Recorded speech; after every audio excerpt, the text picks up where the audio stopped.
Welcome to Tech Chat, sponsored by Mouser Electronics. On Tech Chat, we meet with engineering experts to learn about the latest technical innovations that are shaping and reshaping our world. I'm Dale Wilson, the Director of Engineering and Content for EE Tech Media and All About Circuits. Today, I'm happy to welcome Mark Noland, Technology and Alliances Manager at Kingston Technology. Welcome to Tech Chat, Mark. Oh, thank you. It's great to be on the show. Yeah, it's good to have you here today. So what's our topic for discussion? Kingston has a line of industrial SSDs that are specifically for purpose-made systems and integrators. So we're just going to go over some of the differences between that and like the channel products that people might be more commonly familiar with. Okay, well, I'm looking forward to it. So let's get started. Alrighty, this is an overview looking at some of the features and benefits of it. We have a line of SATA and NVMe drives that are designed specifically for system builders. Some of the differences between this and like a channel product that you might find at an e-tailer or regular distributor. These devices have a controlled BOM and firmware. We used to say that it was a locked BOM, but I think that builds some unrealistic expectations because as industry progresses, you can't lock things down for too long. So we like to call it a controlled BOM and firmware that ensures consistency. So if you spend the time to qualify a device, you want to be sure that you're going to have like some service out of it instead of having to update and requal frequently, right? We also provide PCN notification. So minimally 90 days, if any parts change, whether that's the controller or the NAND, which are, those are things that are most frequent. If any of the parts will change on a device, we'll give you at least 90 days notice, longer whenever we can, plus documentation on all of it. We also provide engineering support with direct access to Kingston FAEs and pre-qualification through mass production. So basically, our engineering team can be your engineering team. If you're designing a system, we will work with you and distributors like Mouser to help meet any of the needs that you have and figure out what exactly the right fit for a product for your system. We also have global support. So Kingston has offices and locations around the world. We can coordinate with ODMs and contract manufacturers worldwide and get them the parts that they need to be able to build and deliver your systems. We also can do failure analysis support. It could be like high level, just working with some of the local FAEs in the field, all the way to, if there's something that needs to be figured out, we can take it to the highest level for firmware and hardware support in the Far East. We also provide with all of the minimal warranty for our industrial drives is 3 years with free technical support. So Mark, this seems a lot more complicated and a lot more detailed than just kind of me buying a NAND for a laptop or something like that. So what are the applications you're really targeting these at? Well, the market segments, it's funny because, this list grows every day. So point of sale system, digital signage, kiosks, network devices, IoT devices, more and more these days. There's all kinds of AI interface robots and drones and things that are all needing sort of industrial SSDs. You don't want to use a channel product just because the BOM can change. And so the interaction of your application or your OS, OS/firmware might be altered by slight differences between builds of drives. So you want consistency.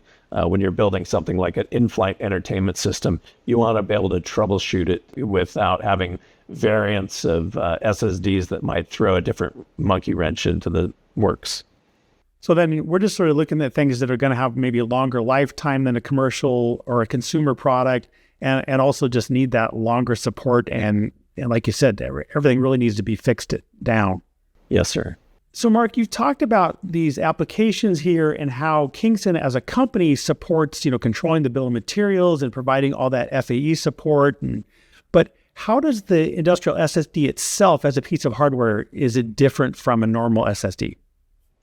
Well, there's a lot of things go into it. So if you're making SSDs that we have a few SSDs that we sell 1 million of online per month, several million online per month through e-tail.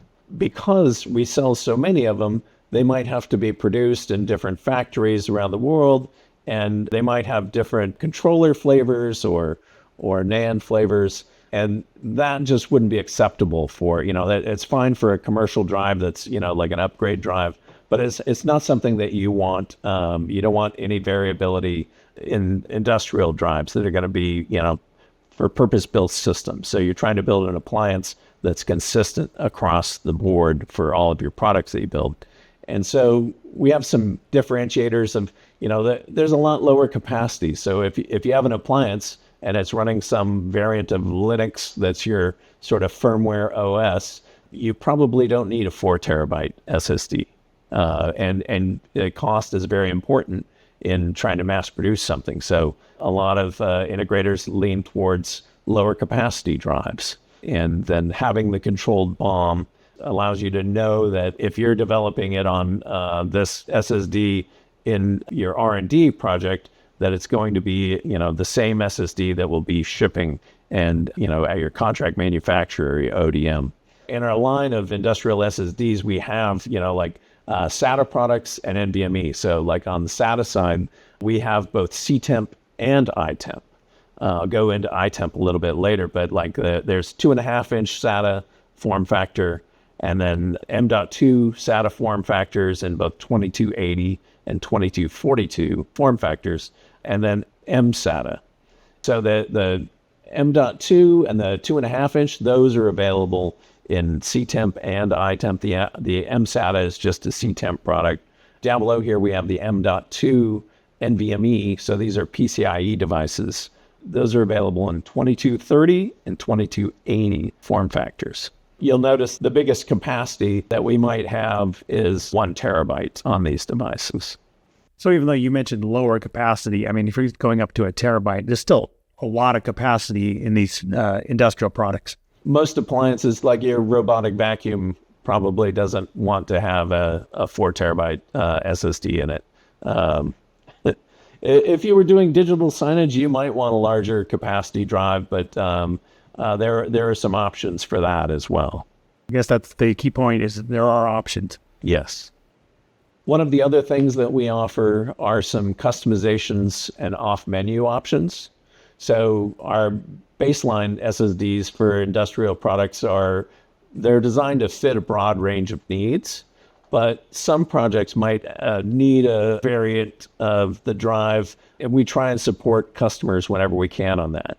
So some of the customizations might be specific firmware tuning to meet customer requirements. And that could be like performance or temperature tuning. You might need a custom optimization to the over provisioning. So you could take say you wanted to have like a 128 gig drive, but you want it to last much longer, be more durable. You could take a 1 terabyte drive and do the OP or over provisioning to turn it into a 128 gig drive. But basically you're providing all that extra NAND as extra OP to allow for wear.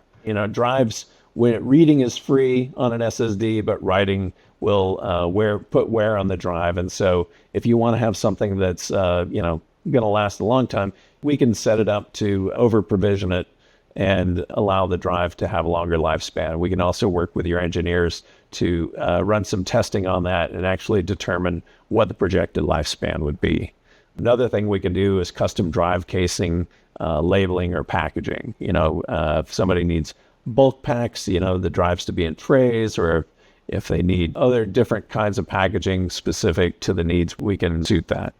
Well, that's very interesting, Mark. So just to make sure I understand that correctly, with that OP process with the over provisioning, so if I wanted 128 megabytes and I had a 1 terabyte, you just use up the first 128 for a while till it's written too many times, and then move to the next 128. That's probably more complex than that, but is that simply how it works? You can do it several ways. In firmware, you can actually go and say, I want to take, 7% of the drive. So if you have a 1024 gig drive, you say, I want to take 7% of the drive and make that over provisioning. Then you have like 1,000 gigabytes, basically, that you could work within, and you have that extra 7% as an over provision. Now, say that you wanted a drive to last longer, you could take a 1 terabyte drive and make it like a 100 gig drive And so then you have like 900 gigabytes of over provisioning. And basically the controller, it knows about all of the NAND on your device, right? And you can do it, like I said, in several ways. You can do it through partitioning or through over provisioning in firmware. And either way, it kind of does a very similar thing where, like, if you make a partition that's 100 gigabytes for your, OS or firmware, and you don't make any other partitions on the drive controller still knows about all the NAND, and it's going to go and do wear leveling and use all of the NAND, but it's only going to have a 100 gig partition on there. And where that partition lives in the actual physical NAND chips, it can change. It'll get moved around and migrated around to spread the wear over all the chips. Over provisioning does a very similar thing, but say that you did a partition, you did it yourself, sort of the easy way. You make a smaller partition as the system architect, but then you hand it over to a system admin. They could go, oh, there's a 1 terabyte drive in here. I'm going to expand the partition to all of it, and I'm going to fill it up with databases and other stuff. In that sort of case, you might end up having the drive used improperly. If it's a boot drive, you probably don't want to be running SQL Server or something like that on there. Wow, that's fascinating. Thanks for that detailed explanation. Sure.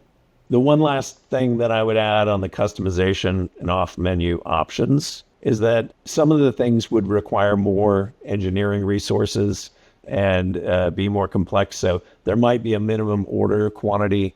An MOQ might be placed on, certain things for engineering the firmware, but our engineering resources are your engineering resources. So we will work with you in any way that we can. In this next section, I'm going to go over basically is just purely about the new iTemp industrial temperature drives. The purpose of these drives, basically, it's similar to the commercial temperature, but these are for more rugged conditions that are hot and cold. I'm going to go through product definition, components, screening and testing, application segments, and the benefits of working with Kingston, because we're pretty swell. So our iTemp SSDs, this is a new line for Kingston. Our iTemp SSDs operate between -40 and 85 degrees centigrade. I'm not a centigrade person in my head. It's really nice because -40 centigrade also happens to be -40 Fahrenheit. So that makes it easy. And then 85 degrees centigrade happens to be 185 degrees Fahrenheit. So that also makes it easy to remember. These are different because commercial grade is typically 0 centigrade to 70 centigrade. It's like in the Spinal Tap. These are our SSDs that go to 11, but 11 actually means something. One thing that you might notice is that our iTemp drives are only currently available in SATA interface. So we do have a 2.5-inch SATA form factor and an M.2 SATA form factor, which is 2280. The capacities are 128, 256, 512, and 1024 gigabytes. We looked at the marketplace and, wanted to get into doing iTemp because we've had a lot of demand for it. And SATA represents over 60% of the market still, even though, the SATA interface is a little long in the tooth. But in this space, SATA is also very mature and very reliable. It might be slower and have a higher latency than NVMe devices. PCIe NVMe Gen 4 is very fast, and Gen 5 is coming right down the pipe. But SATA is slow and reliable, and it's really not that slow when you think about running an operating system and doing the things that we're trying to do in industrial devices. SATA drives can provide up to 500, 600 megabytes per second. SATA drives can provide up to reasonably 550, 650 megabytes per second. That's more than fast enough to load an operating system or firmware and interact with different industrial devices. Industrial SSD application segments it's sort of like a subset of the standard industrial commercial products. Military, transportation, oil and gas, energy sector, mining, offshore marine devices, drones, robots. Lots of times it's anything that's sort of in an unpredictable environment. You don't know whether it's going to be very hot or very cold. One of the big things that's coming out more and more are edge devices, edge compute, relays for switching and for video streaming. The number of devices at the edge is sort of exploding right now. And so this application segment for industrial temp drives is actually becoming larger every day.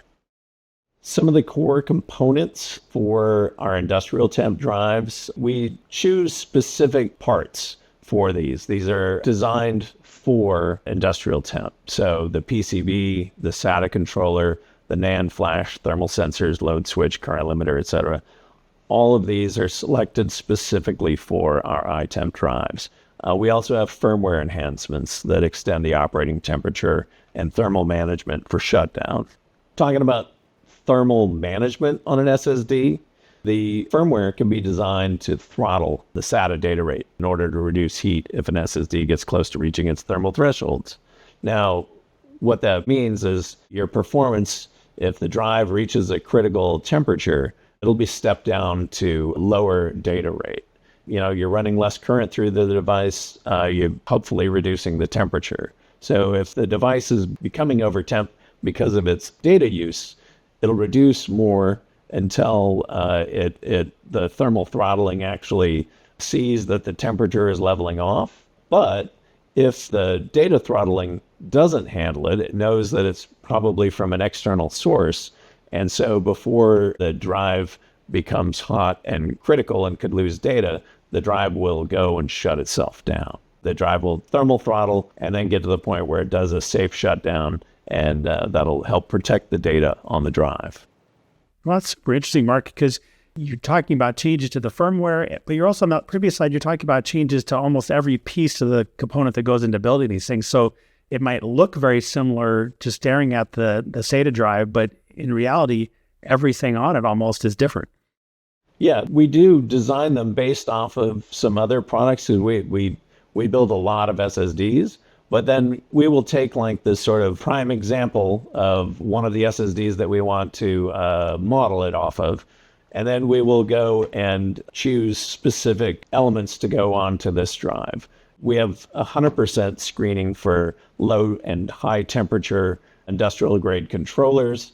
We have 100% screening for the industrial grade NAND flash that goes on these devices. And then we actually do testing. And we do a high and low temperature testing in thermal chambers. So we will bring these down to minus 40 degrees and we'll bring them up to 85 degrees and ensure that they actually meet the standards. We also do shock and vibration testing. Well, that's really a lot of testing for a memory component. And I guess it just goes back into the applications that you're targeting here. Those really need to know that these are going to work and they're going to be reliable across a broad range of difficult, harsh environments. That's true. One of the things that you may or may not know about Kingston, though, is that we actually test 100% of the SSDs and memory that we ship, whether they're commercial, industrial, or our channel products. 100% of what we produce is tested. Certain elements have different testing, like we don't do high and low temperature testing for our channel products. Those tests are specific to the industrial iTemp products. But we do test, our commercial drives at 0 to 70 and the iTemp from minus 40 to 85 degrees C. One of the features that our iTemp devices have that's not in our commercial grade products are the 256-bit AES encryption. All of these iTemp drives are self-encrypting drives. They're capable of that. They also provide TCG Opal 2.0 support in the firmware. They also support Microsoft's eDrive. We do have encryption on these drives available. This can make a big difference. It's one of those things that if encryption is on the checklist, it's important. Sometimes whether somebody uses it or not, sometimes it's just important to have the encryption there. But we support everything across the board from, AES, Opal, and even eDrive. So Kingston has a commitment to quality. We've been in the industry over 36 years manufacturing memory and storage. We have patents on testing for both memory and SSDs. If you ever get a chance to take a tour, we have our facility in Orange County where we have some SMT lines and do manufacturing here. If you go to Hsinchu in Taiwan, talk to us and we'll get you a tour there as well. But Kingston products go through 100% of testing and burn-in before leaving the factory. This is not something that is standard across the industry, but we've just made it part of our manufacturing process. And what this does is it essentially eliminates the sort of bathtub effect where, if a new electronic product has its highest failure rate in the first 3 months and after 5 years, we basically cut that off at the front. So we weed out anything that's going to have any failures in the beginning because of our testing process that's integrated in the manufacturing process from beginning to end until it goes into packaging to ship to customers. We also have amazing customer support globally. If you call Kingston for support, if you're working with an industrial distributor, you'll call your industrial distributor. The industrial distributor will call the account executive that handles that. And if there's any technical issues, it'll go immediately to our engineering team. Say like one of your engineers doesn't know to go through the distributor, and they actually call the 800 number for Kingston. They'll talk to a Kingston employee. And this person will actually get back to the engineering department, who will notify the account exec with your distributor. We have I think a huge advantage just because we do our own technical support. We try and make it as simple and easy and supportive to our customers in getting what they need. Well, Mark, speaking as an engineer, they used to build hardware and stuff, that having that kind of background support when things do go wrong, you want to get questions answered to help you solve problems. It's just so much better than being kind of hung out to dry and have to figure it out yourself. It's funny. It's like a really big mom and pop shop. One of the questions you might have about this is, does Kingston use industrial grade components in their iTemp SSDs or screen components? We use industrial temp rated flash controller DRAM and passive components, but we do screen the NAND flash ourselves. This is because we're actually, in most cases, we try and process wafers. So rather than buy the NAND flash or DRAM that we use for our memory as, like cut chips, we actually prefer to buy the wafers. We've been processing wafers for decades, and so we're very good at it. We can keep the costs down. We also know the quality of everything because we've been responsible for testing it. This screening is not new to Kingston.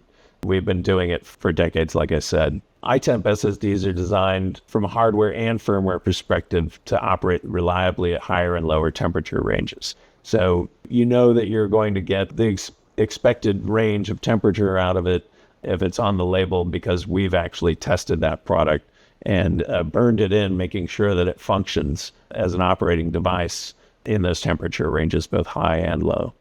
As we near the end of today's Tech Chat, Mark, are there any final thoughts you'd like to share with our audience? I want everyone to know that we have dedicated industrial sales team. So our customers have direct access to our SSD sales team for product information. That's engineers, salespeople. We have dedicated business managers on our SSD products that are looking at industry trends and keep the pricing updated. We'll let you know what the future timeline is for products availability and capacities and technical details. We also have a dedicated industrial field application team. Those people are available for the end users and distributors. We can help solve your problems. We can put on a hat and be part of your team to try and get the solution that you need to work for your product. Well, excellent. Thanks, Mark. I know I learned a lot today, and I think our audience will find it very beneficial. Well, terrific. I really appreciate the time and everybody checking the video out. Want to let you know, if you do have questions, feel free to reach out to Kingston. We're here to support you. Before we end today's Tech Chat, we want to thank our friends at Mouser Electronics. If you're looking to purchase any of these great Kingston technology products, please head over to Mouser.com to help them continue to support educational presentations just like this one. And join us again next time on Tech Chat, where we chat with the leading technical experts like Mark Noland, from industry-leading innovators like Kingston Technology, who are changing our world every day.